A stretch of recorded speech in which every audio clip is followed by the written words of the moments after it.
Hey guys, Parallel here. I'm going to be here to talk about the Domination Mesmer for the 7 Hero Support build. This will be part 3 of that video series, and I'm just going to continue right along. So let's jump right into it, honestly, because I could peter around the bush, but I'd rather just get straight to it and give you guys the information you want. So, for the Domination Mesmer, this role is more focused around caster shutdown as its main point, and also helping out your team with lots of AoE damage and keeping things like hexes off of you, and using things like fallback with the Mesmer or with the Paragon subset to help reduce that downtime in between fighting. So we have our Mesmer main as a Paragon offset. So any Mesmer main will do. So things like Gwen or Norgu, as long as you have an access to those Mesmer mains. So for this one, I have Norgu's mine, but you can choose any Mesmer main. You can even choose the mercenary heroes, which will work too. Well, let's get right into the skill sets. Our first skill we have is Panic. It's an elite skill. For 10 seconds, target foe and all nearby foes are hexed with Panic. When a foe hexed with Panic successfully uses this skill, all other nearby foes are interrupted. So again, focusing on that theme of caster shutdown. Casting on a caster, and every time they cast a skill, it interrupts everybody else, ruining everything for the casters, and even ruining some of those chants or those shouts that come across from the melee monsters. So Panic's really versatile and helps out with that. Then we have Mistrust. For 6 seconds, the next spell that target foe casts on one of your ally fails and deals 100 damage to that foe and all nearby foes.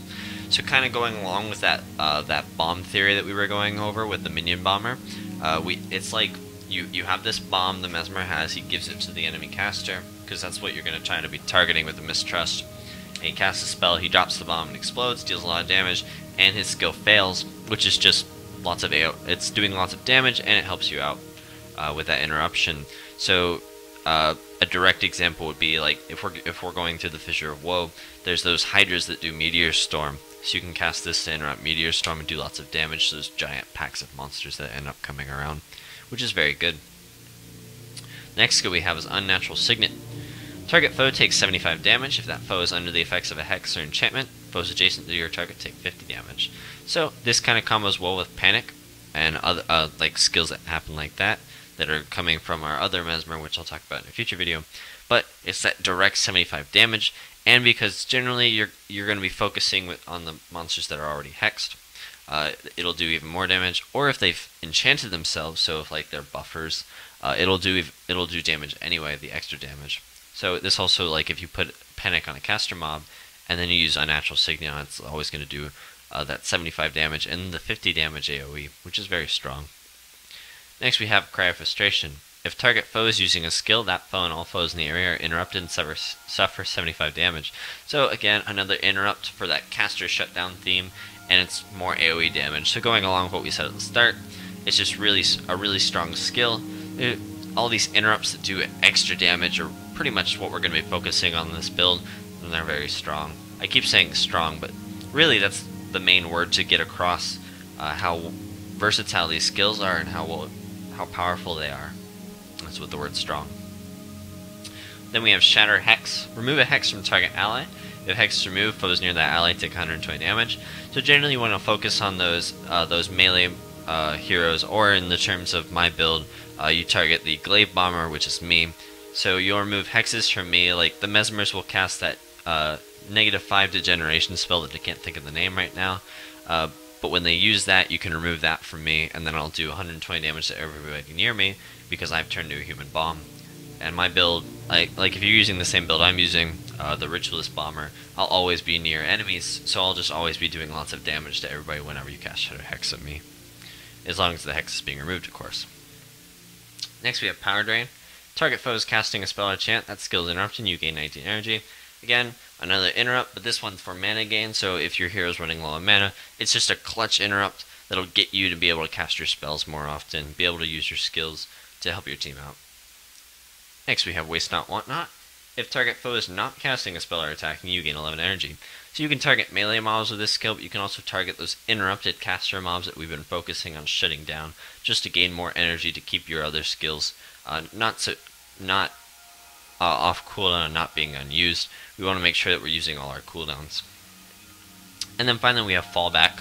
Fallback says for 7 seconds, all allies within earshot gain 10 health per second while moving and move 33% faster. Fallback will end on any ally when that ally successfully hits with an attack. So it's just that health regeneration. So if I need to gain health and fallback can be casted, I just walk around and I don't do as much damage and let my heroes do the damage, which will heal me, and I'll move faster so I can run away from those melee mobs so they switch to my other heroes.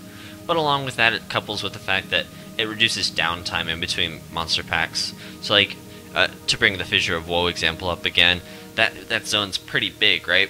So you want to be able to move between zones fast, and you also, when you're fighting monsters, you don't want to have to stop in between every pack and go, alright, let's heal up, guys, you heal, alright, we're all full, alright, we can move on to the next pack. This kind of reduces that because you're constantly gaining HP. Also, a side note is that it helps with things like the cartography hunt. When you need to go map out everything, it just keeps your group moving fast, which is really good. We have 12 in the Domination, we have 8 in Inspiration, 8 in a Fast Casting, and 7 in a Command. Now let's go to the items.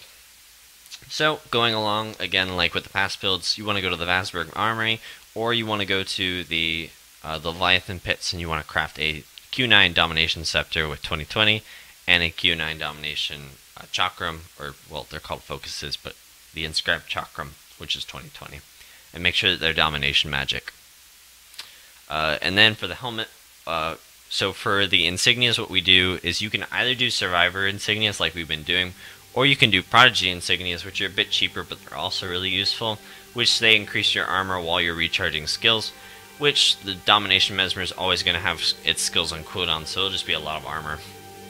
And then what we do is we do the Mesmer Rune of Major Domination Magic on the helmet. So you get plus 2 Domination Magic, minus 35 HP, but the HP is not as big a deal. And then you get that plus 1 Domination Magic also because it's on the helmet, because it stacks. And then we're going to do a Vitae Rune on our tunic. And then we'll do a Mesmer Rune of Minor Inspiration Magic on our gloves.